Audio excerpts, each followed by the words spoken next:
First, I want to thank Janetta Fierro most warmly for arranging today's session and inviting me here.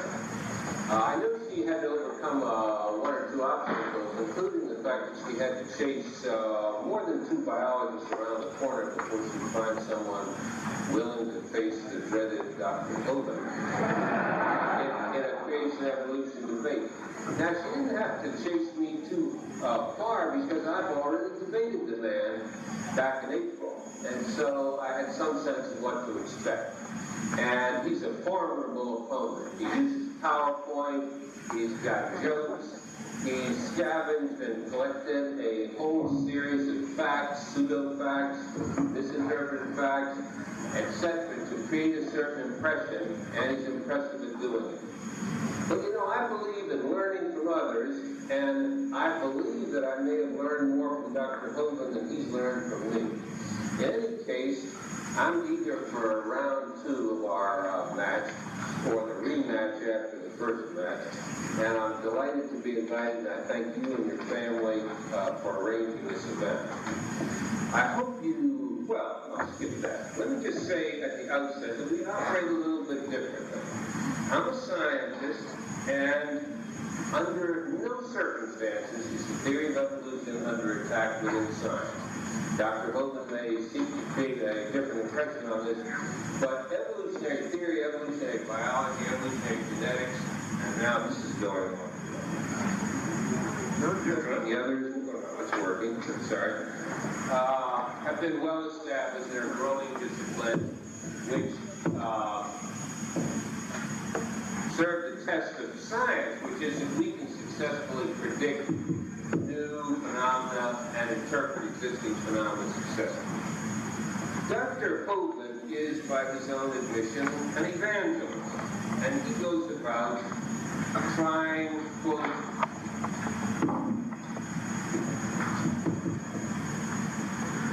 hello? He goes about, quote, trying to strengthen the faith of the believer, confound and convict the evolutionist, and win the lost to Christ. I'm not trying to do any of those things. In particular, I'm trying as a scientist to figure out what's true. And I cannot concern myself with whether what I find out to be true or believe to be true shakens your faith or strengthens your faith. And I think you don't want your scientists digging science based on trying to prop up people's faith. If science took that approach, the sun would still be circling the earth. And various other discoveries would be muted or never made because of the possibility that it would shake someone's faith.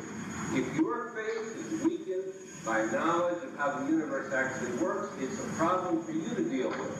If you wish to come to me and ask how I've dealt with the same problem, I'm only too happy to share my thoughts. But I cannot take that viewpoint at the outset. I'm not trying to confound or conflict anybody or convict anyone. As for winning the lost to Christ, let's discuss what that means exactly a little bit later on.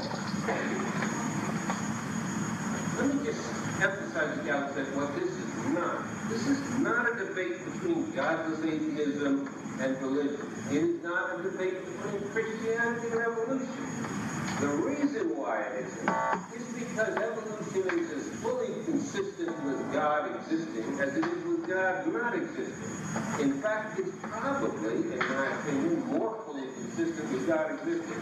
But I, as a scientist, could never prove that point and won't pretend that I could.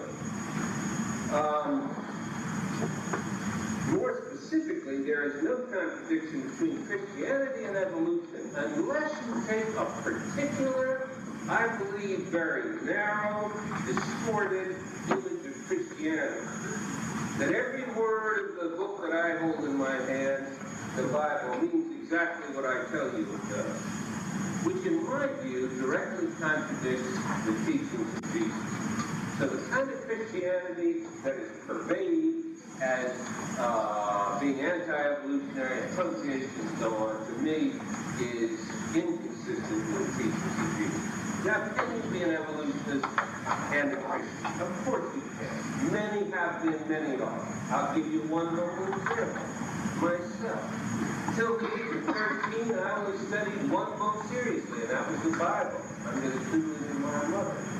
Now, at age 13, I discovered astronomy, and the vastness and the beauty and the majesty of this universe were overwhelming and overpowering. Did that challenge my faith? Did I fall back and say, Jesus, you're losing your grip on me? Of course not.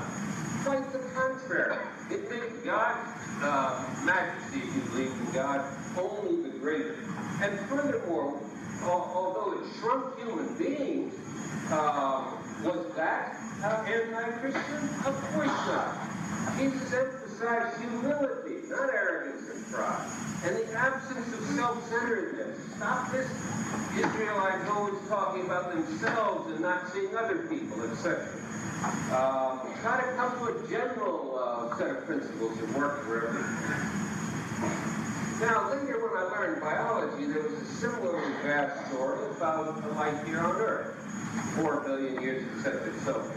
I was not so much attracted by the beauty and grandeur of that story, although it has all of that, but by the fact that it provided a logic, evolution through natural selection, that you could use to interpret the meaning of biological characters, the meaning of living characteristics. Now, there are two kinds of ageness that exist these days. There are the intelligent designers and the recent creationists. The intelligent designers accept physics, they accept chemistry, they accept astrophysics, they accept astronomy, they accept geology, they accept paleontology, they accept organic evolution. They just say that God has been behind the whole thing, that the whole universe and life is intelligently designed. I have no quarrel with that viewpoint. It doesn't brush up against my science exactly, because it would be very hard to define the work that would show you where the intelligent design was different from non-intelligent design or whatnot. But it is fully consistent with everything we know about the Earth and the universe. Now, the recent creationist, of which Dr. Hovind is a well-known example, they take a much different position. They dismiss all those disciplines I've mentioned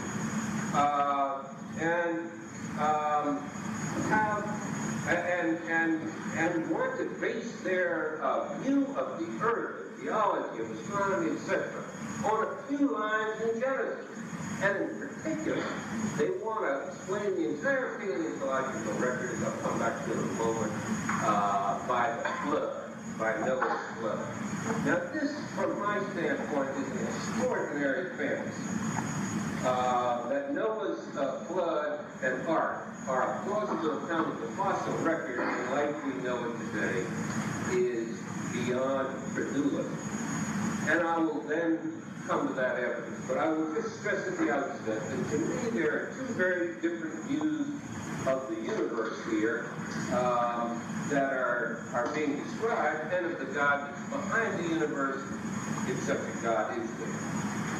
On the one hand, I believe in a consistent, rational, sensible world without dreadful, inexplicable calamities that destroy 99.9% of the species, all because human beings weren't behaving themselves properly.